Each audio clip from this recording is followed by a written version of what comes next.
গত কয়েক মাসে একাধিকবার আলোচনায় এসেছে বাংলাদেশ এবং ভারতের মধ্যকার আসন্ন ওয়ানডে ও টি-20 সিরিজ। গত বছরের ৫ আগস্ট বাংলাদেশের রাজনৈতিক পট পরিবর্তনের পর থেকে দুদেশের মধ্যে বিরাজ করছে শীতল কূটনৈতিক সম্পর্ক। এরই জেরে একাধিকবার অনিশ্চয়তা পড়েছে এই সিরিজ। আগামী ১৩ আগস্ট ৩ ম্যাচের ওয়ানডে ও টি-20 সিরিজ খেলতে বাংলাদেশে আসার কথা ছিল ভারতের।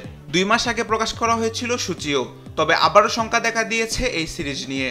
দিল্লির একাধিক শীর্ষস্থানীয় সরকারি সূত্রে বরাত দিয়ে বিবিসি বাংলা জানিয়েছে, বাংলাদেশ সফরের জন্য এখনও কেন্দ্রীয় সরকারের সবুজ সংকেত পায়নি বিসিসিআই। ফলে সিরিজটি নির্ধারিত সময়ে অনুষ্ঠিত হওয়ার সম্ভাবনা নেই বললেই চলে।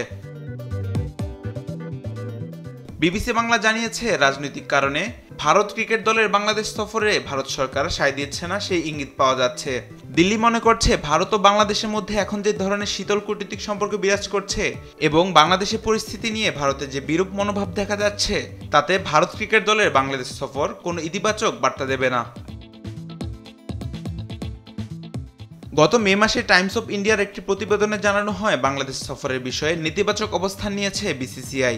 এরপর গত ৩০ জুন বিসিবির বোর্ড সভা শেষে সভাপতি আমিনুল ইসলাম জানান, তারা পূর্ব নির্ধারিত সময়ে সিরিজটি আয়োজন করতে চাইছেন।